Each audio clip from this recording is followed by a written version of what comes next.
Welcome to Overcomers Christian Fellowship International Church. Amen.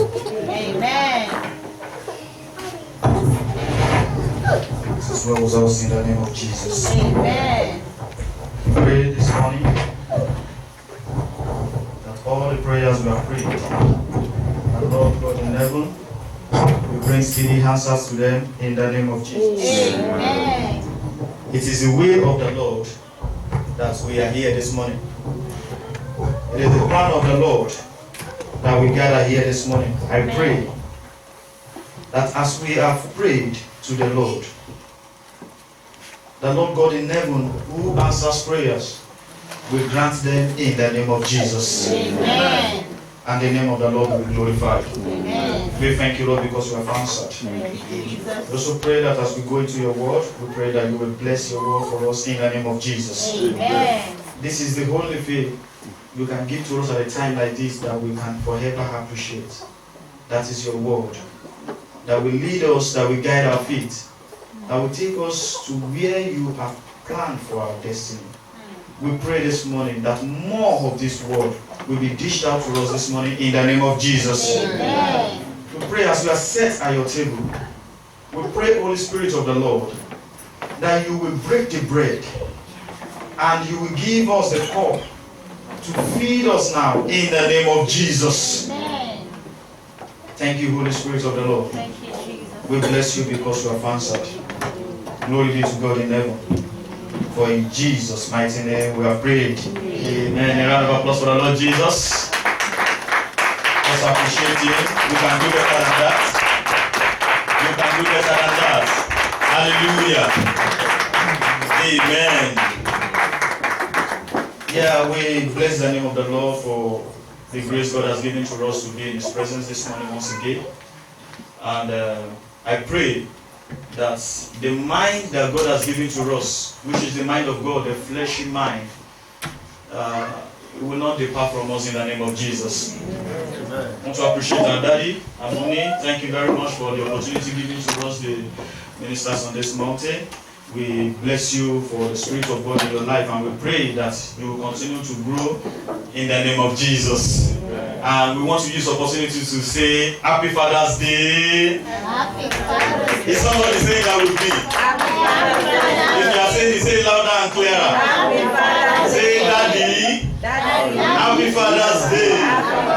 Thanks for being our Father. You see, that's the only person that appreciates Daddy. I'm going to give you. Hallelujah. Happy Father's Day, Daddy. God bless you. Amen. And the mothers are, don't worry, Mother's Day is gonna be that. Yeah, it's gone. Oh, sorry. It's our day today. Hallelujah. Amen. It is well with us in Jesus' name. Amen. Yeah, I want to quickly discuss the Word of God with us, and it's a message that it's so powerful in the sense that it concerns, it concerns almost everybody in the house this morning. And if we can bring our mind back home and be here, I'm very sure that you will definitely see the Lord in this service this morning. Hallelujah. Amen. Yeah, the title of the message that we're going to hear from the Lord this morning says, In God's Time. Hallelujah. Amen. In what? In God's time. In God's time. It's not a movie, don't worry. It's a message. In God's Time. So I will just be speaking directly to people that are expecting to get something from the Lord. How many people do we have that are expecting something from the Lord? Yeah, I'm included. I'm expecting something from the Lord. I think majority carry the fruit, and that means that I'll be speaking to as many people as possible this morning. Hallelujah. Amen. Yeah. So you have asked something from the Lord. We are all Christians, and perhaps we don't have Christians here in the house that are yet to be Christians. Don't worry, you will find yourself also in this message, and you will definitely become a Christian in the name of Jesus. Amen. Hallelujah.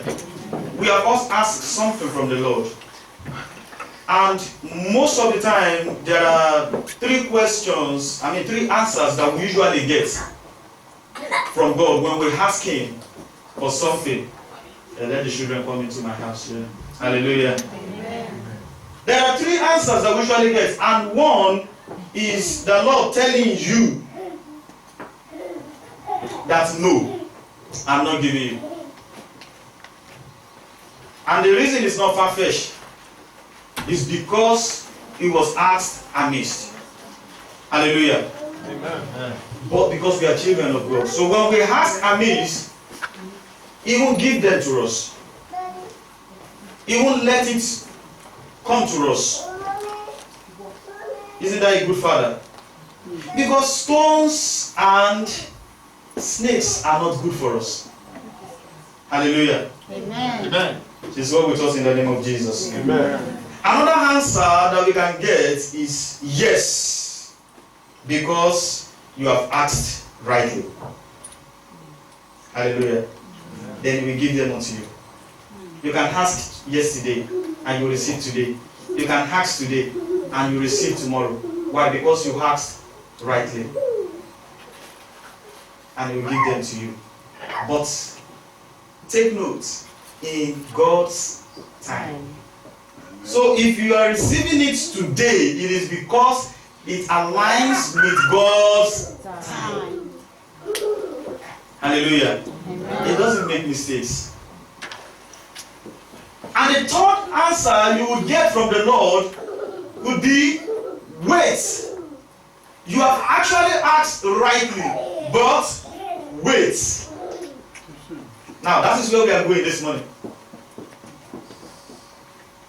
The answer that says wait is the major issue, and that is where we are heading to this morning. Shall we open our Bible to the book of Luke, chapter 1, Luke 1:13. We want to read from 13 to 16. Luke 1:13 to 16.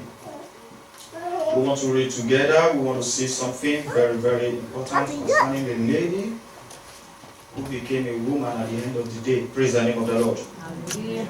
Matthew, Mark, Luke. Yes. But the angel said unto him, fear not, Zacharias, for thy what? Prayer is heard. And thy wife Elizabeth shall bear thee a son, and thou shalt call his name John. Yes. And thou shalt have joy and gladness, and many shall rejoice at his birth.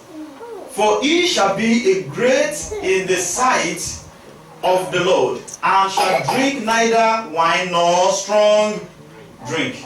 Praise the name of the Lord. Hallelujah. This woman has been asking not just yesterday. She is very old now. The husband is also very old. But when it was the right time, the angel came. We want to see what has been the problem during their waiting time. So I just bring this to you so that you will see that God answers prayers. He answered this man. He answered the woman. They actually gave birth to who? To John the Baptist. But they did that at the old age. It also happened to Abraham as well. God said to Abraham, I will make you fathers of many nations.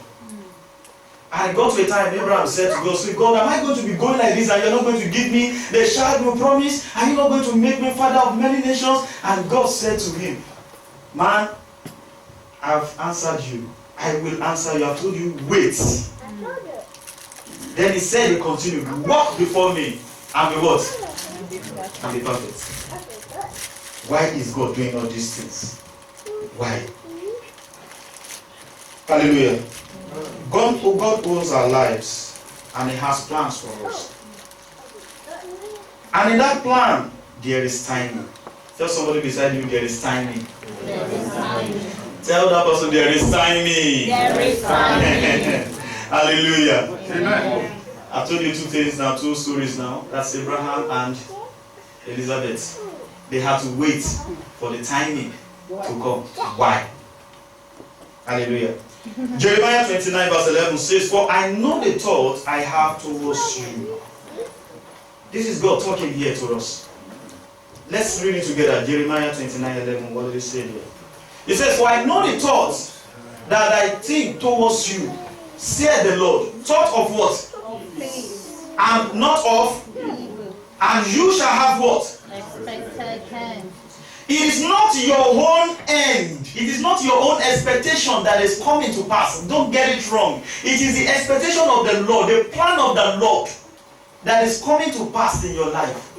If it is that your expectation, you may not get it right. Hallelujah. Amen. This is what we taught in the name of Jesus. He will give you what? An expected end. That is the right end, the perfect end. That is where he wants to take us to. But we don't get to realize this until we truly see ourselves as sons and daughters of God. If you don't see yourself as sons and daughters of God, you will not believe that God has a plan for you. You won't believe that what you are going through is actually peaceful and not trouble. You won't believe that the end of what you are going through is going to be happiness and joy.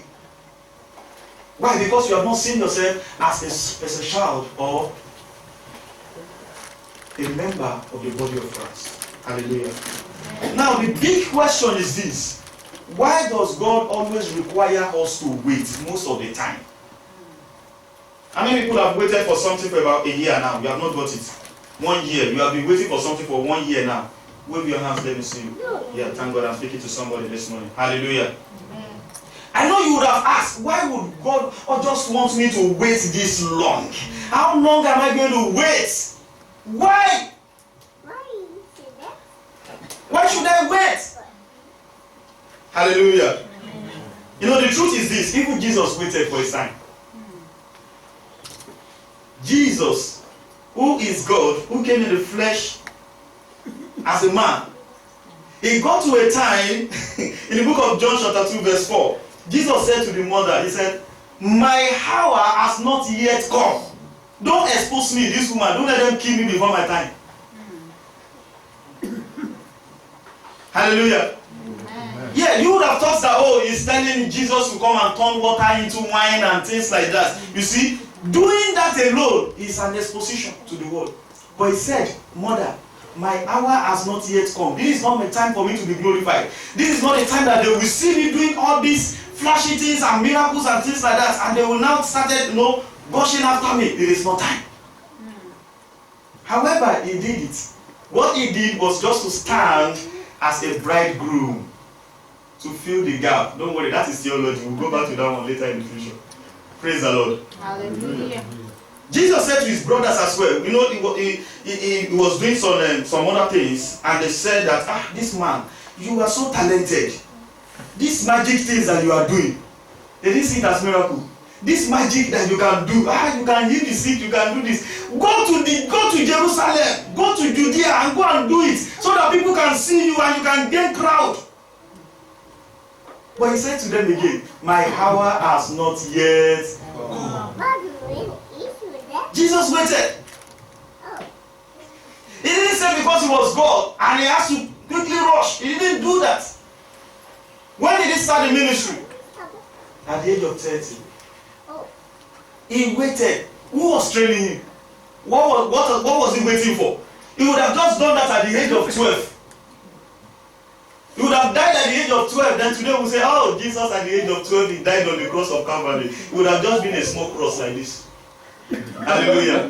But thank God he waited until he was big. And we had a big cross that can carry every one of us. Hallelujah. Amen. It is well with us in the name of Jesus. We need to understand that God is a spirit and is a supreme being and is a respecter of no man. He does the things the way he likes it. Hallelujah. Amen. The only thing he respects is his word and his plans. He respects his words. Who is the word? Jesus is the word. Who is the word? He said is the word. In the beginning was the word, and the word was with God, and God was the. He respects his words. When he says yes, he meant it. And when he says no, he will stand by it. He won't deny his words. And his plans, the one he has aligned for your life, he respects it. That is what he is. That is his intention, and that is what he wants to come to pass. He will not alter it for any reason.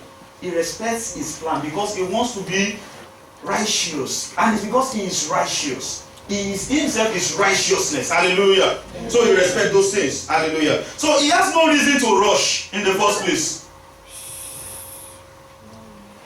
He has no reason to rush. Why? Because he's not competing with anyone. So I don't know why we are rushing. Because we are competing with somebody. We want to get it quickly. God, I've asked you this thing yesterday. I have to get it today. No, why do you rush? Even God himself is not rushing. He's not competing with anyone. Are you competing with anybody? He has no boss that will question him. Why did you delay? Why didn't you do this thing on time? And it's not limited with time. He has all the time to do everything he wants to do. Hallelujah. Amen. It is well with us in the name of Jesus. Amen. Now take note of this secret word. I call it top secret. I call it top secret. Yes, can I have it? Top secret. It says, God will process your request if it what? Tallies. Then you move into the person's position. So leave the judgment of that person to God. If God is going to demote him, that's him and God. But you pray for his promotion. Move in Jesus' name, my boss, be promoted. So that I can do what? I too can come there. At least if your boss is promoted, is it not good for him? And then you come to his position. But my boss vanish. Anywhere you like go. That's not good. That means you want to jump process. Let your boss finish. And don't cause any trouble for your boss. Because you want to take his position. If you get there, you will collapse. Hallelujah. Amen. So, if you appear before your time, it is definitely sure that you will disappear when your time comes. Get note of that. So if you ride today the car that you're supposed to ride tomorrow, when tomorrow comes, you will walk. Do you get what I just said? If you ride the car you're supposed to ride tomorrow, if you ride it today, when tomorrow comes, you will trek. You will trek seriously. Go and ask those people that have had the experience. Shall be well with us in Jesus' name. Now tell somebody you are under processing. That is why you are called human being. Not human being. Being. B-E-I-N-G. Is that not the spelling of human being? That is what? Continuous. So you are under processing. Human being. Not human being that you just appear P. No. Hallelujah. So tell that person you are under process. You are not there yet. But you will get there. In the name of Jesus.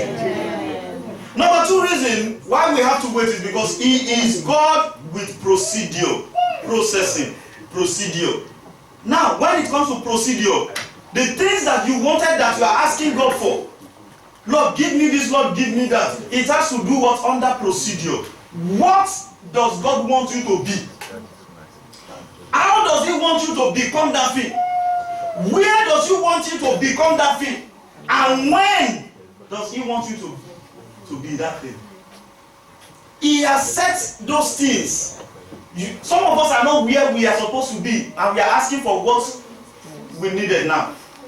Praise the name of the Lord. So until the Lord gets you to where you need to be, that is when you are asking for can come to you. And that is when it is what? It is the right time. And how he wants you to get that thing, he determines it. So don't be scared of, oh God, when you are supposed to give me this thing in this place. It may not be that place. But keep asking until your joy is what? Is filled up. Hallelujah. So he's a God of process.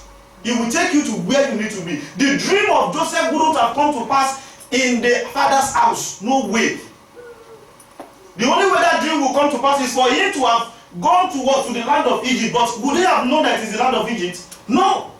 But he had to go through process, and he got to where the dream is relevant.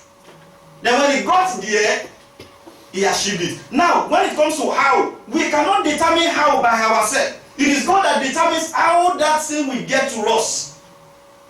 God was the one who designed the life of Joseph, how that thing got to him. He designed it. He made Pharaoh to dream dreams. Joseph wouldn't have made Pharaoh to dream because he's a dream interpreter. He didn't make Pharaoh to dream. God made Pharaoh to dream. That is how he wants it to happen. And God made it so well that nobody was able to interpret the dream except Joseph. So Joseph wouldn't have prayed that, Lord, hey, whenever Pharaoh dream, nobody should be able to interpret it, and so that it will be only me. If you are praying that kind of a prayer, you cannot align. It's only God that knows how, when, and what to do. Hallelujah. Amen. Exodus 2:11-15. That place is talking about Moses. Moses was designed to bring out the children of Israel from the land of Egypt. But what happened when it was not the fullness of time? He got angry about an Egyptian trying to kill, beating an Hebrew, and he got up to rescue them. Though he was born to rescue. I get what I'm saying. But he did it at the wrong time. He did it when it was not the right time. What happened? He had to flee. And that was when his own processing started too. How many years in the wilderness? 40 years. He was under training, serious one. He was under training, leading sheep. He was keeping sheep. God was processing him, training him on how to bring out the children of Israel from the land of Egypt. So he had a lot of sheep that he was training for his wife's father. Hallelujah. Amen. Shall be well with us in the name of Jesus. Amen. So I pray that this morning our processing will come and we'll be able to endure it in the name of Jesus. Amen. And the procedure we will understand when it comes to us in the name of Jesus. Amen. Yes, subsequent 3 says, God knows when you are ready to handle his blessings. So he won't release them when you are still learning or you are refusing to learn. Do you get that now? That's top secret 3. You can bring it up for people to read as well. He says, God knows when you are ready to handle his blessings. So he won't release them unto you when you are still learning or you are refusing to learn. Many of us are refusing to learn, so you are expecting the blessing. It won't come. Hallelujah. Tell somebody beside you, follow the procedure. Now, take caution. The reason why many rich men will not give their life to Jesus. Amen. Many rich men will not give their life to Jesus because they don't want to go through the processing and the procedure. Because there is no way you will come to God as a non-believer that he will not all of us break you down. We were born in sin and we grew in sin. So when you meet with Jesus, the first thing he wants to take out of your life is everything that produces sin in your life. He wants to take them out. And that is why you will see so many people that say, when I was rich, I was in the world, I was very rich, but now that I am in Christ, I am poor. It's not that you are poor. What God has actually done is what? Taking away the things of the world. That the world that sin has produced into your life, he took them away from you. And he break you down and started remolding you. And he said to that Pharisee that came to Jesus, he said, what shall I do to inherit the eternal life? And Jesus said to him, see, you are going to obey the rules and regulations. You are going to obey the commandment. The man said, I have done all that. Yes, that is why we can see unbelievers that are doing well, that are even that good characters. Praise the name of the Lord. But Jesus said at the end of the day, he said, see, what you will do is to what? Sell all your wealth that you have acquired. Go and give them to the poor and follow me.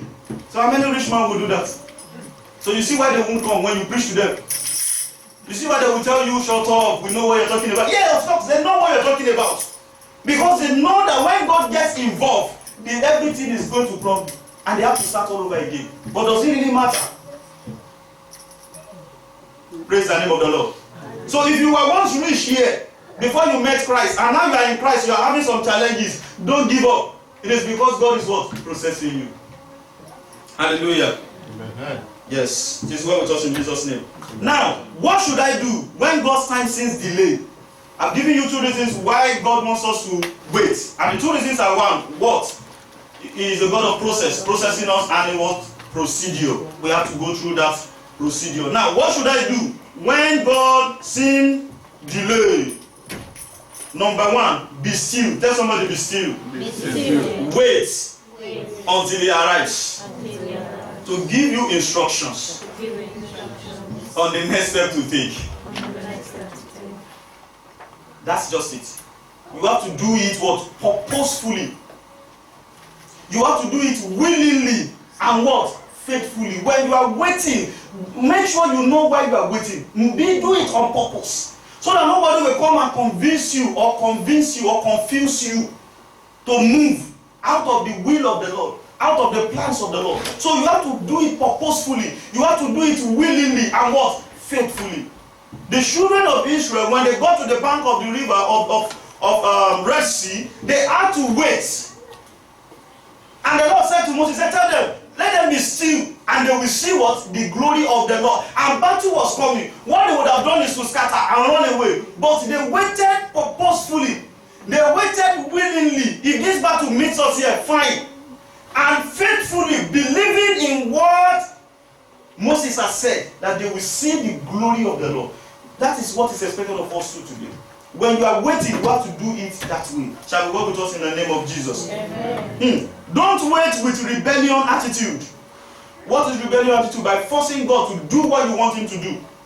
By forcing him to do it and do it now, do it now. No, don't wait rebelliously. Don't seek men or other gods to help you out when you are waiting. You are waiting for husband, you are waiting for children, you are waiting for admission, you are waiting for job.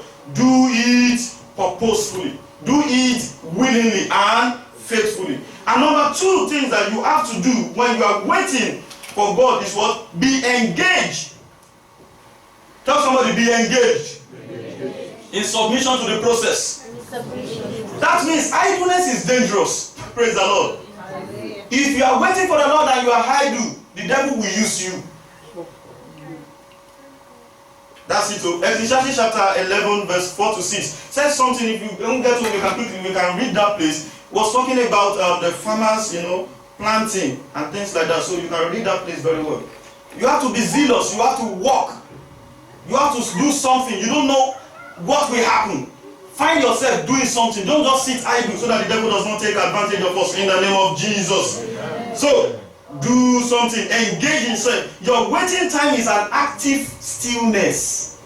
That's why I said active stillness. You are still waiting, but you are active, doing something. You can get into a charity work. You can be learning a skill. You can go to school. You can do all sort of things during your what? During your waiting time. It shall be well with us in the name of Jesus. So number 3 is build godly character. Tell somebody, build godly characters. When you are waiting, build godly characters. It is very, very important. If your character does not align with what you are asking for, you will not get it. If your behavior does not align with what you are asking for, you will not get it. If you don't have good attitude and you are expecting God to give you a good husband, my sister, you may not get it. In fact, you won't even get it. Until you build the good character inside of you, then that kind of husband that you are dreaming will come. Because if you have a bad character inside of you, you don't have the fruit of the Spirit inside of you, you don't develop them, and you are asking for a godly man, when he comes, you will fight. There will be trouble. And marriage is not meant for trouble. God has said that it's going to be trouble, but he's going to exempt us from that trouble. So if you don't have godly character, there will be trouble in that marriage. When he comes, when the right man actually comes, you won't see that it's your bone of your bone and the flesh of your flesh. I pray that the Lord will help us in that area in the name of Jesus. Amen. So get the fruit of the Spirit: faith, humility, patience, and be courageous when you are waiting. Number 4, which is the last one, says, pray and sing thanksgiving songs to him during your what? During your waiting time. Paul and Silas also did that. Attend Operation Push. Praise the name of the Lord. Hallelujah. What is push? Pray until what? Something happens. See, the problem is in your waiting time. That is the best time for the enemies to operate. I'm telling you, it is your waiting time that the enemies take advantage a lot. That is when they will come. That is when they want to fight you. That is when the battle of your father's house will rise up. That is when the battle of your mother's house will combine with the father's house and begin to fight you. That is when enemies will rise up against you in your waiting time. And that is why you cannot but attend what? Prayer meetings, where you can pray and resist the devil, where you can pray and overcome their challenges. It is during your waiting time. Disappointment will roll upon disappointment. Failures will roll upon failures during your waiting time. But with prayers, you will work, it will sustain you. I pray that the Lord will help us in the name of Jesus. Amen. Hey, the fact that your God seems late is because he is coming big. Tell somebody, my God is coming big. My God is coming big. Just keep looking at me like this. My God is coming big. My God is coming big. Can I hasten God's time? You cannot hasten God's time. Somebody asked that question. Wasting God. What can you use to wasting God? Is it your money? Your tithes? Your offering? Your charity work? To wasting God? To quickly perform the miracle in your life? No. You can't wasting God's time. He has planned his work, he has planned everything, and it will come to you at the right time. The only thing that can happen is that he can give you permissive will, and that is dangerous. Permissive will. If you trouble him too much, he will see you as a rebellious child, and he will release your permissive will to you. When you get it, there will be trouble. It happened to the children of Israel. They were asking for king at the wrong time, and God said, what do you want? You want Saul? He told Samuel, give them Saul, anoint Saul for them, but they will see troubles. They faced it. So when you are forcing it to happen, when it comes, it is a permissive will and it's going to cause trouble for such a person. I pray that the Lord will help us to obey his will in the name of Jesus. Amen. Another thing that can happen is that you might be able to manipulate the circumstance. When instead of you waiting, you can manipulate the circumstance. It's not that God gave it to you. And how do you manipulate the circumstance? Is to move ahead and get what you want. Abraham did it. Sarah told Abraham, oh, take my servant Hagar, go in. Maybe it's child that we want. The child of the slave is still my child because the slave belongs to me. He did what? He manipulated the waiting time. He brought it quickly. Some people can also do that when waiting for money. They can do money rituals. You can play lotto to get rich quick. That's manipulation during the waiting time. You will get it, but remember, you will pay the price. And it is going to be disastrous. Another thing you can do, you can't force God to give it to you, but you can what? You can walk out of the waiting time. You can quit that job and say, oh, this job is too stressful, I'm not doing that job again. Then you go into prostitution. Yes, because you have gone out of the will of God. If you quit a job, if it is during your processing time, if you enter another job, if God has designed you to keep learning, you will still continue to face that challenges. In that new job again. Get another job again under the will of God. You will still face that challenges. If you now go out of the will of God totally, maybe you go into armed robbery, fraud, and things like that. Hey, you will not see the troubles there. The money will keep flowing, but you will pay the price. When you are caught, you will be in prison. Even though you are a Christian, we will keep praying for that person. Hallelujah. Amen. It shall be well with us in the name of Jesus. When people mock you for waiting, after they have got their request, thank them and tell them, you are not me. Do you get what I'm saying now? Yes. In conclusion, with all those things that you have heard, with all the things that you have seen, 2 Peter 3:9. Let's see what God is trying to say to us. The essence of our waiting. 2 Peter 3:9. Yes. Let's read it together. 2 Peter 3:9. Time is fast spent. He said, the Lord is not what? Slack concerning his promise, as some men count it as slackness, but is what? Long suffering to us. To us what? Not willing that anyone should perish, but that all should come to what? Repentance. That's the essence of our waiting. He wants us to repent. He wants us to change. He wants to transform our lives. That is the essence of our waiting time. That is the plan. So that is why you will see unbelievers when they are going through pains and tribulations, they don't have joy. But when Christians go through pains and tribulation, what comes to our mind? Joy of the Holy Spirit. We are not troubled.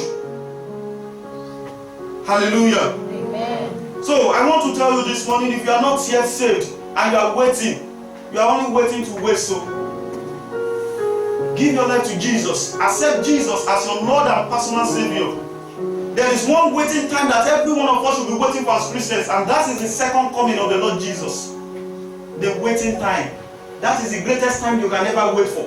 Every other thing that we are waiting for on earth is temporary. But there is one that we have to all look up to, and that is what? The second coming. Nobody knows the time. The apostles asked Jesus, is it now time that you are going to establish the kingdom? He said, it is not for you to know the time that the Father has placed, or that has arranged, or that has planned.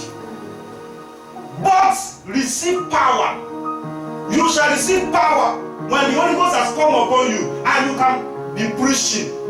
When you are waiting for the second coming, be preaching, evangelize the gospel, and it shall be well with us all in the name of Jesus. Amen. Matthew 25:5-6. Let's all rise upon our legs. Matthew 25:5 5 to 6. Let's rise upon our legs. Hallelujah. Amen. He said, while the bridegroom tarried, they all slumbered and what? And slept. And at the midnight, there was a cry made, behold, the bridegroom cometh. Go ye out to meet him. Hallelujah. Amen. But what happened? Some people were outside looking for oil in their lamp. But the door was closed and they couldn't enter. You will not miss your waiting time in the name of Jesus. Amen. Your time of visitation will come in the name of Jesus. Amen. This is the month of divine appointment.